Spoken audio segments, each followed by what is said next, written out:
Students, welcome to online class English. Today's talks grammar, the different parts of non-finite verb. So follow the board. তো দেখো আমরা আগের ক্লাসগুলোতে ভার্বের দুটো প্রকার বা ভাগ শিখেছিলাম। সেটা হচ্ছে একটা হচ্ছে ফাইনাইট ভার্ব সমাপক ক্রিয়া, আরটা হচ্ছে নন ফাইনাইট ভার্ব অসমাপক ক্রিয়া। তো সংজ্ঞা হিসেবে বলেছিলাম যে ভার্ব টেন্স বলে দেয় সেটা হচ্ছে ফাইনাইট ভার্ব, আর যে ভার্ব টেন্স বলতে পারে না সেটা হচ্ছে নন ফাইনাইট ভার্ব। এবারে আমরা ফাইনাইট ভার্ব নন ফাইনাইট ভার্বের বিভিন্ন পার্টগুলো আজকে শিখব। তো একটা এক্সাম্পল দিয়ে এটা বোঝায়। যদি বলা যায় হি ইজ প্লেয়িং, সে খেলছে, তাহলে ইজ প্লেয়িং থেকে বুঝতে পারছি যেটা প্রেজেন্ট কন্টিনিউয়াস আছে, এই জন্য এটা কিন্তু ফাইনাইট ভার্ব। আর এখানে non finite verb I want to go home, আমি বাড়ি যেতে চাই। তাহলে এখানে এই টু গো, এটা কিন্তু এই যে ভার্বটা টু গো, এখানে কিন্তু কোনো টেন্স বলতে পারছে না যে টু গোটা কোন টেন্সে আছে। যদি ওয়ানটা বলি তাহলে আই ওয়ান্ট বুঝতে পারছি যে এটা প্রেজেন্ট টেন্স আছে, সিম্পল প্রেজেন্টে আছে, তখন বুঝবো এটা সিম্পল প্রেজেন্ট ফাইনাইট ভার্ব। কিন্তু টু গো এটা কোন টেন্স আছে বুঝতে পারছি না, এই জন্য এটা নন ফাইনাইট ভার্ব। ভার্বটাকে টু যোগ করে একে নন ফাইনাইট করে দেওয়া হয়েছে। তো এবারে আমরা নন ফাইনাইট ভার্বের বিভিন্ন এক্সাম্পলগুলো, বিভিন্ন পার্টগুলো শিখবো আজকে। তো নন ফাইনাইট ভার্বের যে বিভিন্ন পার্টগুলো আছে সেটা হলো ইনফিনিটিভ,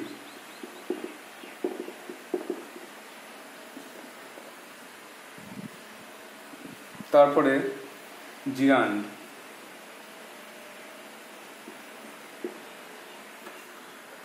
আর পার্টিসিপল।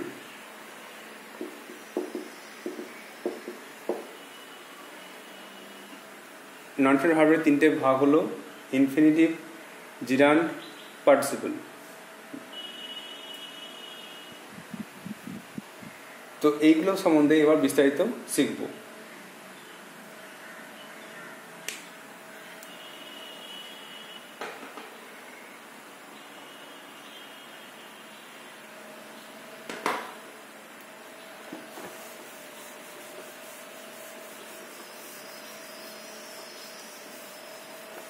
প্রথমে হেডিং করি নন ফাইনাইট ভার্ব।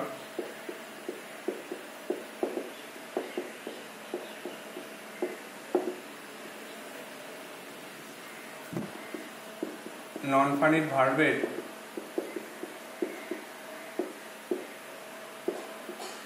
বিভিন্ন প্রকারগুলি হলো, এক নম্বরে ইনফিনিটিভ।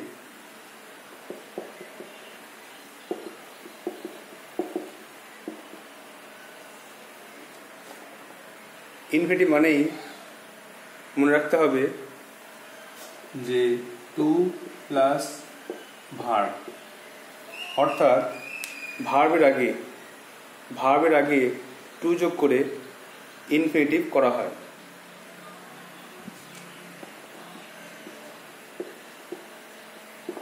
ভার্ব এর আগে টু যোগ করে ইনফিনিটিভ গঠন করা হয়।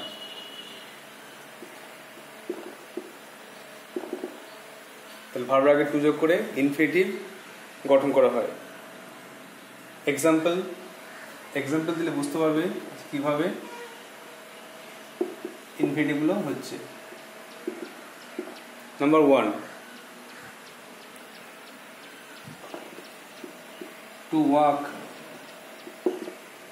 Is a good exercise. হাঁটা একটা ভালো ব্যায়াম। তাহলে টু ওয়াক এটা কিন্তু ইনফিনিটিভ।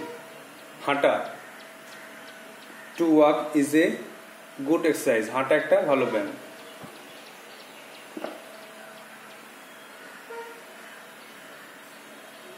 তারপরে টু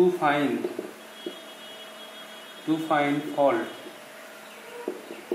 ইজ ইজি। মানে হচ্ছে দোষ ত্রুটি খোঁজা খুব সহজ। Next, mangoes R good to ইট। আম খেতে ভালো। টু ইট মানে খেতে, আম খেতে ভালো।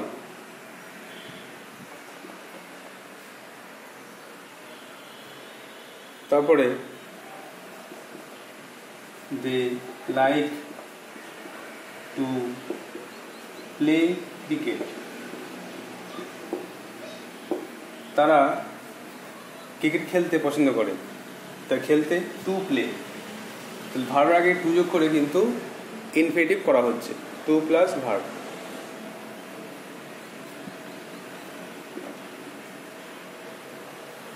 তারপরে হি লাভস টু সিং। সে গান গাইতে ভালোবাসে। তাহলে টু সিং এটা হয়ে গেল ইনফিনিটিভ। তাই উঠতে, খেতে, যেতে, বসতে এরকম কোনো ক্ষেত্রে ভার্বের আগে টু যোগ করলে ইনফিনিটিভ হয়ে যায়। তাহলে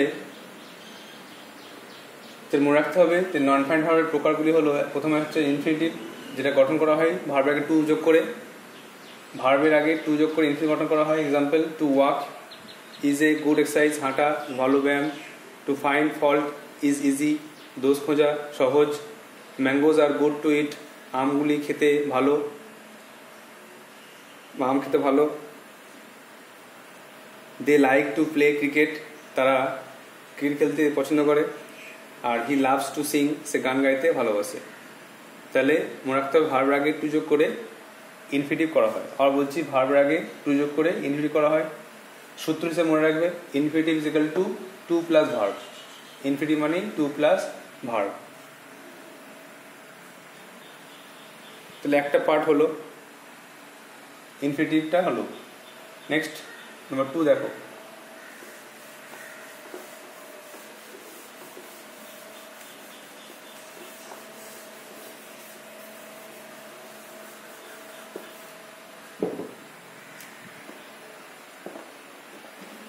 নাম্বার 2 হচ্ছে জিরান্ড।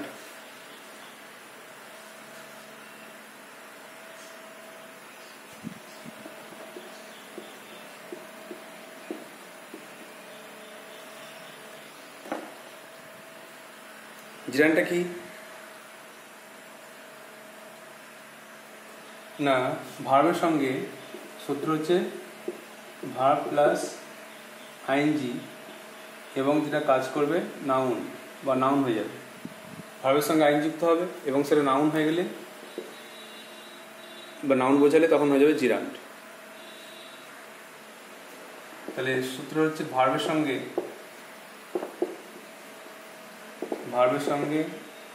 আইএনজি, ভার্বের সঙ্গে আইএনজি যুক্ত করে ভার্বের সঙ্গে আইএনজি যুক্ত করে নাউন করাকে জিরান্ড বলে। তাহলে ভার্বের সঙ্গে যুক্ত হবে আইএনজি, আর সেটা নাউন মতো কাজ করবে, নাউন হয়ে যাবে, তখন তাকে জিরান্ড বলা হবে। একটা এক্সাম্পল দেখো।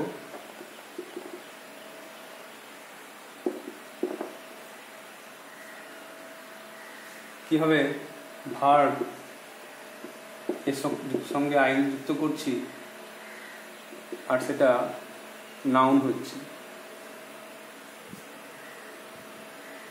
যেমন টিচ, টিচ মানে হচ্ছে শিক্ষা দেওয়া, তার সঙ্গে যদি আইন যুক্ত করি তাহলে হয়ে যাবে নাউন টিচিং, শিক্ষা।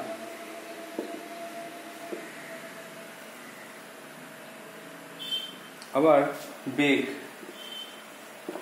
বেগ মানে হচ্ছে ভিক্ষা করা, ভার্ব যুক্ত করে আইএনজি তাহলে নাউন হবে কি হবে বেগিং, ভিক্ষা। টিচিং নাউন, শিক্ষা, বেগিং ভিক্ষা নাউন। তারপরে ওয়াক মানে হচ্ছে হাঁটাচলা করা, তার সঙ্গে যুক্ত করি আইএনজি তাহলে হয়ে যাবে ওয়াকিং, মানে হচ্ছে হাঁটা।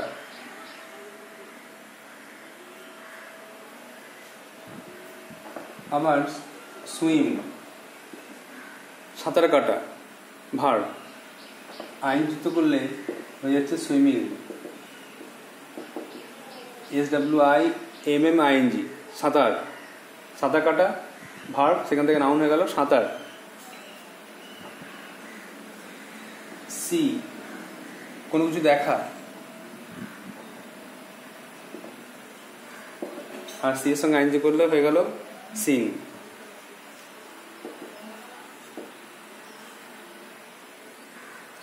তাহলে এইভাবে আমরা ভার্বের সঙ্গে আইএনজি যুক্ত করে নাউন করছি, আর এটা হয়ে গেল জিরান্ড। তার টিচ থেকে টিচিং, বেগ থেকে বেগিং, ওয়াক থেকে ওয়াকিং, সুইম থেকে সুইমিং, সি থেকে সিং। এবারে এ সেন্টেন্সে প্রয়োগ করতে হবে। সেন্টেন্সে প্রয়োগ দেখলে আমরা বুঝতে পারবো যে কীভাবে জিরান্ড হচ্ছে।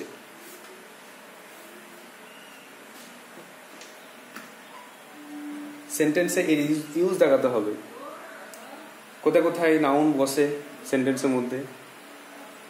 তাহলে এটা মনে রাখতে হবে, জিরান্ড মানে ভার্বের সঙ্গে আইনযুক্ত হয়ে নাউন করাকে জিরান্ড বলা হচ্ছে।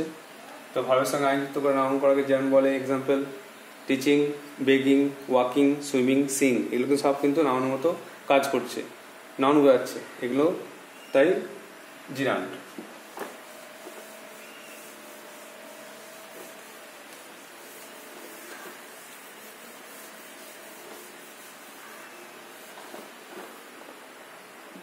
এবার জিরান্ডের ব্যবহার।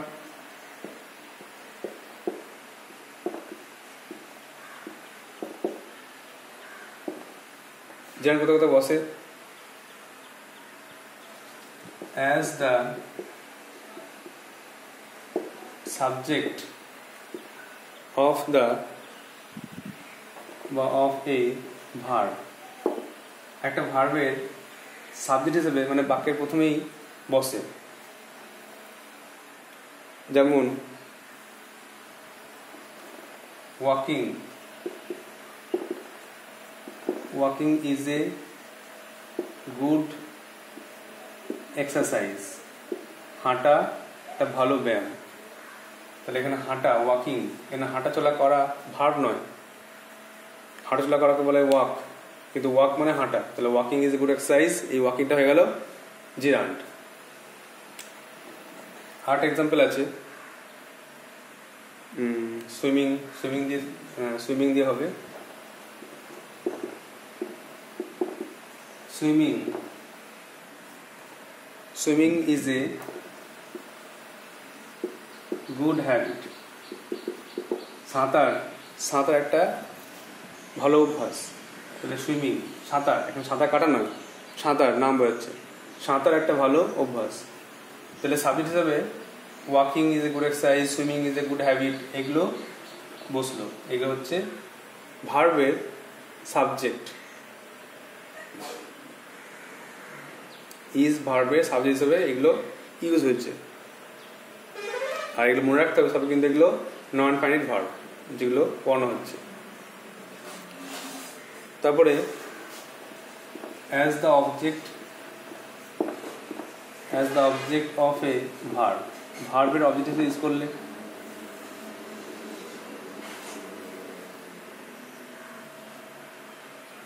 মানে শেষে বসবে, যেমন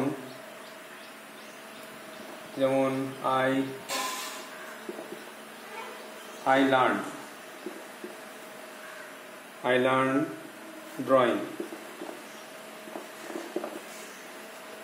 learned drawing. আমি আঁকা শিখি। ড্রয়িং মানে ছবি আঁকা কাজ করা কেউ ড্র বলে, তো ড্রয়িং মানে শুধু আঁকা। তো আই লার্ন ড্রয়িং, আমি আঁকা শিখি, এখানে আঁকা কিন্তু নাম বোঝাচ্ছে, তাই জন্য কিন্তু এটা জিরান্ট। ড্রয়িং মানে কোনো ছবি আঁকার কাজ, ছবি আঁকছি বা ছবি আঁকি মানে কোনো কাজ বোঝাচ্ছে না, ছবি আঁকাটা বোঝাচ্ছে না, শুধু আঁকা। আই লাইক ড্রয়িং, আমি আঁকা পছন্দ করি, আঁকা শিখি। আবার স্টপ টকিং মানে কথা বন্ধ করো। টক মানে কথা বলা হচ্ছে ভার্ব, কিন্তু টকিং হচ্ছে শুধু বলা। স্টপ টকিং মানে কথা বলা বলতে পারো, কথা বলা বন্ধ করো, এখানে কিন্তু নাউন হিসেবে কাজ করছে। স্টপ টকিং, কথা বন্ধ করো, তো এটা কিন্তু নাউন হিসেবে ভার্বের সঙ্গে আইন যুক্ত হয়ে নাউন হিসেবে ইউজ হচ্ছে। তাহলে দুটো আমরা শিখলাম, একটা হচ্ছে walking is a good exercise, walking. Swimming is a good habit, swimming. I learn drawing. আর স্টপ টকিং। আর কিছু আছে, নাম্বার 3,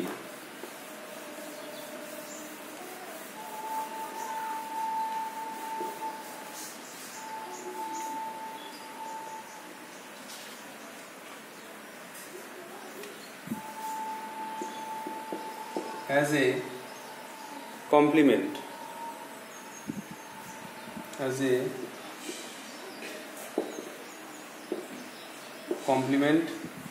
of a verb। যদি অবজেক্ট না থাকে তাহলে অবজেক্ট স্থানীয় শব্দ থাকে, সেগুলোকে বলা হয় কমপ্লিমেন্ট। অবজেক্ট না থাকলে সেখানে যে শব্দগুলো থাকে তাকে বলা হয় যে কমপ্লিমেন্ট। তো সেই হিসেবে ইউজ হতে পারে, যেমন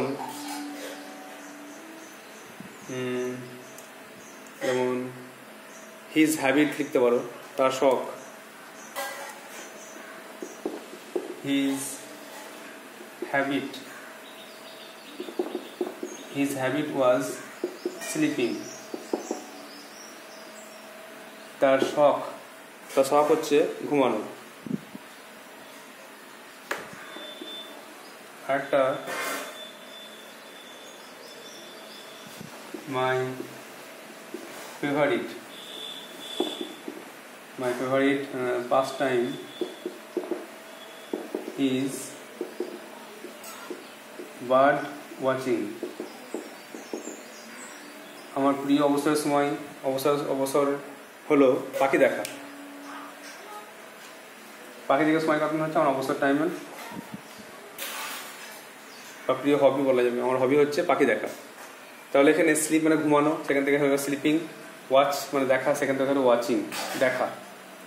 ঘুমানো, তাহলে তার শখ ছিল ঘুমানো, আর তার প্রিয় হবি বা অবসর সময়ের কাজ ছিল পাখি দেখা। তো এটা কিন্তু অবজেক্ট নেই, এখানে ভার্বের যে কমপ্লিমেন্ট হিসেবে ইউজ হয়েছে। অবজেক্ট না থাকলে যে ওয়ার্ডটা থাকে তাকে বলা হচ্ছে কমপ্লিমেন্ট। নেক্সট দেখো, as the object of a preposition প্রিপোজিশনের অবজেক্ট হিসাবে, প্রিপোজিশনের অবজেক্ট হিসাবে ইউজ হতে পারে। প্রিপোজিশন অবজেক্ট হিসাবে ইউজ হতে পারে জিরানটা, যেমন she is fond of, fond আমরা পছন্দ করা। she is fond of, সে পছন্দ করে কি, যা পছন্দ তোমার রিডিং পোয়েমস, কবিতা পড়া। she is fond of reading poems, সে কবিতা পড়া পছন্দ করে। আর্ট লিখতে হবে, I think of retiring. Retire, RETIRING, soon from service. তাহলে I think of retiring soon from service, আমি কাজ থেকে অবসর নেওয়ার কথা ভাবছি। আর she is fond of reading poems, সে বই পড়তে পছন্দ করে। এখানে কোনটা হচ্ছে জিরান্ড কোনটা, আর যে প্রিপোজিশনের অবজেক্ট হিসেবে ইউজ হয়েছে। সি ইজ ফন্ড অফ, সে পছন্দ করে, কিসে, রিডিং পোয়েম, তাহলে প্রিপোজিশন অবজেক্ট হিসেবে ইউজ হচ্ছে, এটা জিরান্ড হয়ে গেল। আবার আই থিঙ্ক অফ রিটায়ারিং সুন, আমি ভাবছি কি না রিটায়ারিং করতে, তো রিটায়ারিং হয়ে গেল জিরান্ড। তাহলে এখানে বসছে প্রিপোজিশনের অবজেক্ট হিসাবে। আরেকটা আছে লাস্ট পয়েন্ট 5 নম্বর,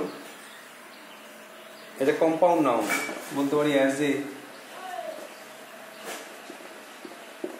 কম্পাউন্ড নাউন হিসাবে। কম্পাউন্ড নাউন দুটো নাম একসঙ্গে বসে এই জিরান্ড গঠন করতে পারে। যেমন বলতে পারি যে এ ওয়াকিং স্টিক, একটা হাঁটার লাঠি, এ ওয়াকিং স্টিক বলতে পারি। আবার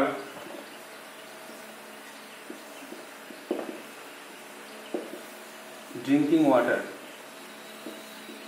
পানীয় জল। ড্রিঙ্ক মানে জল পান করা, কিন্তু ড্রিঙ্কিং মানে পানীয়। ওয়াক মানে হাঁটাচলা করা, শুধু ওয়াকিং মানে হাঁটা, তো হাঁটার লাঠি। তাহলে ওয়াকিংটা হয়ে গেল এখানে জিরান, ভারসাং আইনজি করা আছে। স্টিকটাও নাউন, দুটো নাউন একসঙ্গে বসে কম্পাউন্ড নাউন তৈরি করেছে। আবার ড্রিঙ্কিং ওয়াটারটা নাউন, আর জলপান, ড্রিঙ্কিং জলপান, তো এটা কিন্তু পানীয়, এটা কিন্তু নাউন। তো এর সঙ্গে একসঙ্গে যুক্ত হয়ে কম্পাউন্ড নাউন তৈরি করেছে। তাহলে জিরান্ড সেন্টেন্সের ক্ষেত্রে এই কটা জায়গায় বসতে পারে। ভালো করে মনে রাখতে হবে যে কোথায় কোথায় বসে। প্রথমে হচ্ছে বললাম যে অ্যাজ সাবজেক্ট অফ ভার্ব, 1 নম্বরে ছিল সাবজেক্ট অফ ভার্ব, ভার্বের সাবজেক্ট হিসাবে প্রথমেই বসতে পারে। আবার as the object of a verb, মানে ভার্বের অবজেক্ট হিসাবে শেষে বসতে পারে। আবার as a complement of a verb, object না থাকলে তার জায়গায় বসবে কমপ্লিমেন্ট হিসাবে। আর অবজেক্ট অফ প্রিপোজিশনের অবজেক্ট হিসাবে বসতে পারে, পরে প্রিপোজিশনের পরে বসতে পারে। আর একটা হচ্ছে কম্পাউন্ড নাউন, দুটো নাউন একসঙ্গে থেকে কোনো কিছু বোঝাবে, তখন সেটা হয়ে যাবে জিরান্ড। তো ভালোভাবে গেলে মুখস্থ রাখতে হবে। মেন সূত্রটা মুখস্থ রাখতে হবে যে ইনফিনিটিভ, যেটা বললাম প্রথমে, ইনফিনিটিভ মানে 2 প্লাস ভার্ব আগে 2 যোগ করে, যেতে, খেতে, উঠতে, বসতে। সিট মানে বসা, 2 সিট বসতে। ইট মানে খাওয়া, 2 ইট মানে খেতে। এইভাবে বুঝতে হবে। গো মানে যাওয়া, আর 2 গো মানে যেতে। এইভাবে ইনফিনিটিভটা ইউজ হয়। আর তারপরে বললাম জিরান্ড মানে ভার্বের সঙ্গে আইন যুক্ত করলেই, আর সেটা নাউন মতো কাজ করলে হয়ে যায় জিরান্ড। আর তার বিভিন্ন ব্যবহারগুলো দেখানো হলো। এবারে আরেকটা পয়েন্ট বলা হচ্ছে যে ভার্বের সঙ্গে যদি অন্য কিছু যোগ করে নাউন করা হয়, সেটাও তুমি শিখে রাখা দরকার।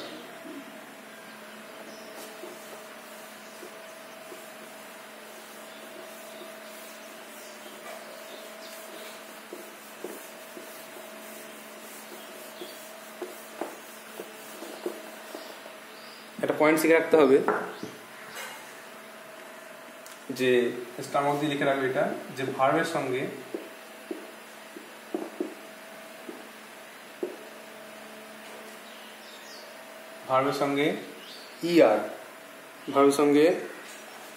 ইআর যুক্ত করে নাউন করা হয়। ভার্বের সঙ্গে ইআর যুক্ত করে নাউন করা হয়।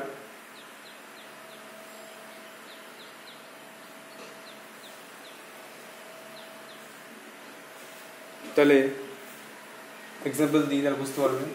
Verb plus E R equal to হয়ে যাবে নাউন। ভার্ব যেমন টিচ, টিচ মানে হচ্ছে শিক্ষা দেওয়া, তার সঙ্গে যদি যুক্ত করে ইআর, তার নাউন হবে কি? সূত্র হিসেবে মনে রাখবে, হয়ে যাবে টিচার, শিক্ষক। TEACHER, টিচ শিক্ষা দেওয়া। ভার্ব যদি যুক্ত করা হয় ইআর, তাহলে হয়ে যাবে টিচার, শিক্ষক। আবার বেগ, বেগ মানে হচ্ছে ভিক্ষা করা, যুক্ত করা হয় ইআর, তাহলে হয়ে গেল বেগার, ভিক্ষুক, ভিখারি। আবার ড্রাইভ, গাড়ি চালানো, তো তার সঙ্গে যদি যুক্ত করা হয় ইআর, বা এখানে তো ই আছে, শুধু আর যোগ হবে, এখানে এটা হবে না, হয়ে যাবে ড্রাইভার, DRIVER। আবার হাঁটা, ওয়াক মানে হচ্ছে হাঁটাচলা করা, হাঁটা, তখন যদি যুক্ত হয় ইআর, তাহলে হয়ে গেল ওয়াকার, যে হাঁটে, হয়ে গেল ওয়াকার। একইভাবে সি, সি মানে দেখা, আর যে দেখে, তো একটাই উঠে গিয়ে হয়ে যাবে সিআর, দেখে তা করা হচ্ছে সিআর। একইভাবে ডু, কোনো কাজ করা, তো যে কাজ করে তাকে বলা হচ্ছে ডুয়ার। তো এইভাবে ভার্বের সঙ্গে ইআর যুক্ত করে আমরা কিন্তু নাউন করতে পারি।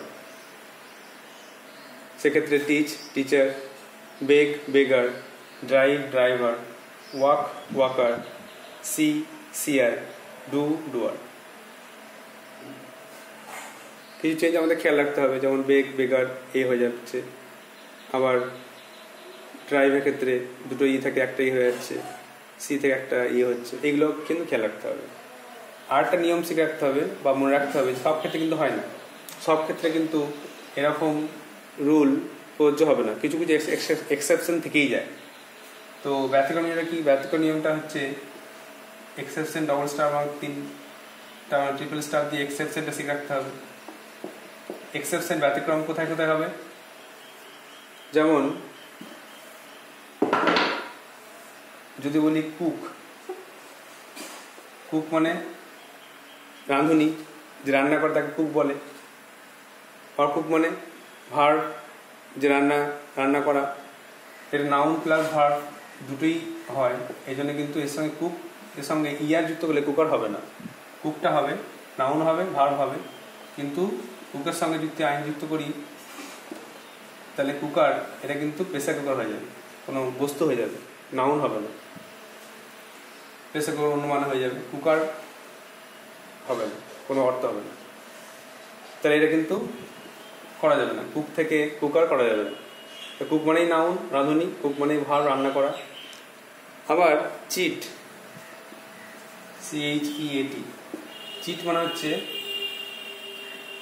প্রতারণা, চিট করা মানে প্রতারণা করা, চিট, যে প্রতারণা করে তাকে চিট বলে, এটাও নাউন হিসেবে ইউজ হয়, ভার্ব হিসেবে ইউজ হয়। তাই এখানে চিট থেকে চিটার করা যাবে না, চিট থেকে চিটার এটা কিন্তু করা যাবে না, তাহলে চিটটাই রাখতে হবে, এখানে কুকটাই রাখতে হবে। এক্ষেত্রে কিছু কিছু এক্সেপশন আমাদের মনে রাখতে হবে, আর বেশিরভাগ ক্ষেত্রে কিন্তু নাউন যোগ করে, নাউনের সঙ্গে ভার্বের সঙ্গে ইয়ার যুক্ত করে নাউন করা হয়। তাহলে আমরা আজকে নন ফাইন্ড ভার্বের দুটো পার্ট শিখলাম, যেটা হচ্ছে ইনফিনিটিভ, মানে ভার্বের আগে টু যোগ করে ইনফিনিটিভ করা হয়, আরটা হচ্ছে জিরান্ড, যেটা ভার্বের সঙ্গে আইএনজি যুক্ত করা হয় এবং সেটা নাউনের মতো কাজ করে, সেটা নাউন হয়ে যাচ্ছে, নাউন হয়ে যায়, সেটা শিখলাম। আর একটা শিখলাম যেটা ভার্বের সঙ্গে কীভাবে ইআর যুক্ত করি। একটা তো ভার্বের সঙ্গে আইন যুক্ত করে নাউন হলো, জেরান হয়ে গেল, কিন্তু কীভাবে ভার্বের সঙ্গে ইআর যুক্ত করে অনেক নাউন ফর্মেশন করতে পারি সেটাও আজকে শিখলাম। So students, you have to write this notes in your copy and memorize it. You have to memorize it. এগুলো খাতায় লিখে অবশ্যই মুখস্থ করবে, পড়বে, আর কিছু বুঝতে না পেলে অবশ্যই আমাকে জিজ্ঞাসা করবে। So I hope you will do so. So that's all for today. Thank you.